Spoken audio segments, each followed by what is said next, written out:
Hey, hello, what's up guys? I am Arisaba Sheikh and welcome to my brand new video.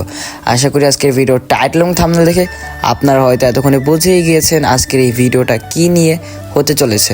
Guys, আজকের এই ভিডিওতে আমরা আপনাদের সাথে কথা বলতে চলেছি বাইকের পারফরমেন্স নিয়ে, not only GPX Demon, all সেকশনের বাইকগুলো নিয়ে আর কি কিছু বেসিক কথা বলবো। যেই সব বেসিক দিকগুলো আপনারা ফলো না করলে আপনাদের বাইকে প্রতি মাসে মোটামুটি ভালো একটা অ্যামাউন্টের টাকা খরচ হবে। এই বাইকের পেছনে সার্ভিস করাইতে আপনাদের টাকা পয়সা সব কিছু শেষ হয়ে যাবে যদি আপনারা এই কিছু বেসিক দিকগুলো ফলো না করেন। ফার্স্ট অফ অল গাইজ কথা বলবো, আমাদের বাসার আশপাশ দিয়ে যে গলি থাকে বা বাজারঘাট থাকে, আমাদের বাসার আশপাশ দিয়ে রাস্তা থাকে যেগুলো হাইওয়েতে ওঠার আগে, সেই রাস্তাগুলো দিয়ে কখনো বাইকগুলো জোরে চালাবেন না, কারণ একটু পরপর বাজার থাকে, আবার রাস্তা থাকে, মানুষ যাওয়া আসা করে, আবার রিক্সা যাওয়া আসা করে।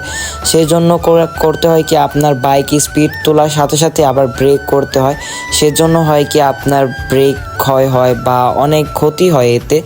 ওইখানের আশপাশের গলির রাস্তা দিয়ে বাইকগুলো আস্তে চালানোই বেশি ভালো। এরপর যখন আপনি হাইওয়েতে উঠবেন তখন আপনি বাইক জোরে চালান, তখন ওইটার পারফরমেন্সটা আপনি ভালো পাবেন। যদি আপনাদের বাসার আশপাশের গলি দিয়ে যদি বাইক জোরে জোরে চালান, একটু পরপর যদি ব্রেক করেন, এটা ডিস্কেরও ক্ষতি হবে আর আপনার ব্রেক শোটা খুব তাড়াতাড়ি নষ্ট হবে। এর জন্য করতে হবে কি আপনাকে আবার নতুন করে ব্রেক শো ইনস্টল করতে হবে। আমি মনে করি কি আমাদের বাসার আশপাশের গলি দিয়ে বাইক বেশি জোরে না চালানোই ভালো। ওইখান দিয়ে আস্তে বাইক চালান, বাইকের ক্ষতি কম হবে আর বাইকের পিছনে আপনার খরচটাও কম হবে আর বাইকে আপনার ভালো একটা পারফরমেন্সও পাবেন।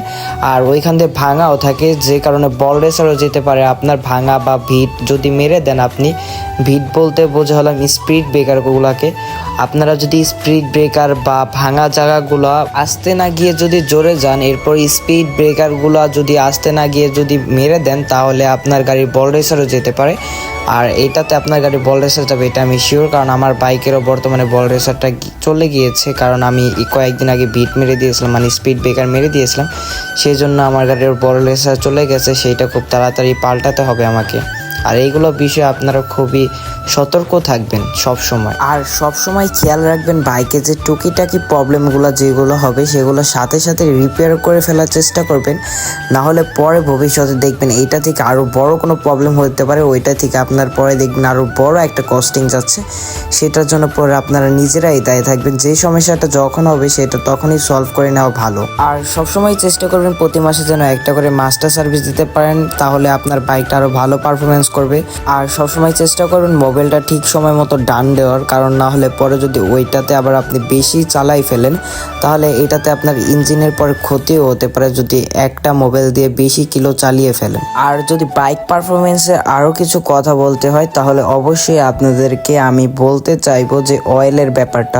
আপনাদেরকে আগেরও অনেক ভিডিওতে আমি অয়েল নিয়ে বলেছি। অকটেনটা আপনার বাইকে যদি আপনি অকটেন ভরে থাকেন তাহলে আপনি সব সময় খেয়াল করবেন বাইরের খোলা তেলটা যেন না ভরা হয়। আপনি খোলা তেলটা বয়কট করবেন, ওইটা ভরার চেষ্টা করবেন না। সবসময় চেষ্টা করেন ভালো পাম্পের থেকে ভালো মানের তেলটাই আপনার বাইকে ঢোকানোর, কারণ এইটা অনেকটাই সমস্যা করে বাইকের পারফরমেন্স খারাপ করতে।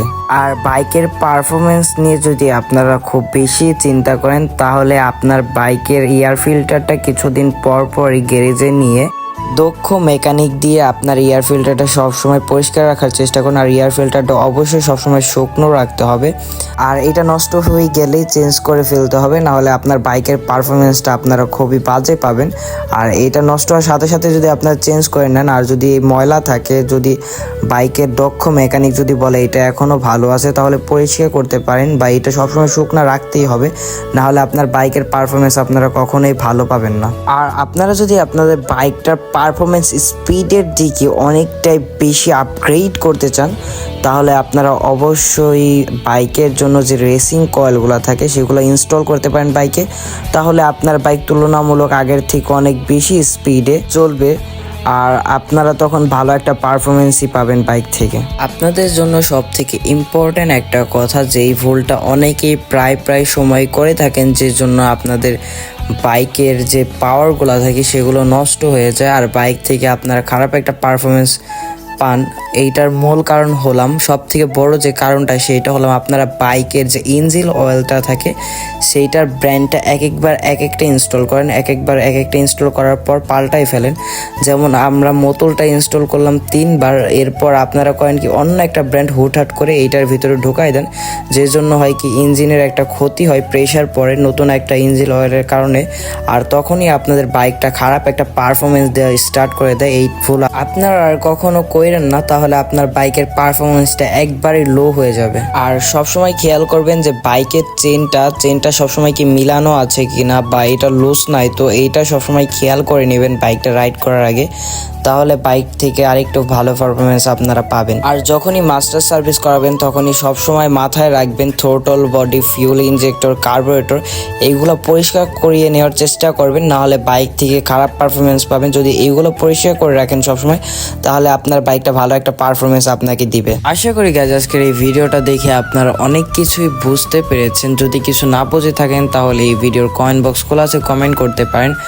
আর আমাদের ভিডিওটা দেখে থাকলে অবশ্যই লাইক করবেন, সাবস্ক্রাইব করবেন আর আমাদের পাশেই থাকবেন। আশা করি পরবর্তী ভিডিওর জন্য অপেক্ষা করবেন, সে পর্যন্ত আমাদের সাথেই থাকবেন। আল্লাহ হাফেজ গাইস, সি ইউ সুন।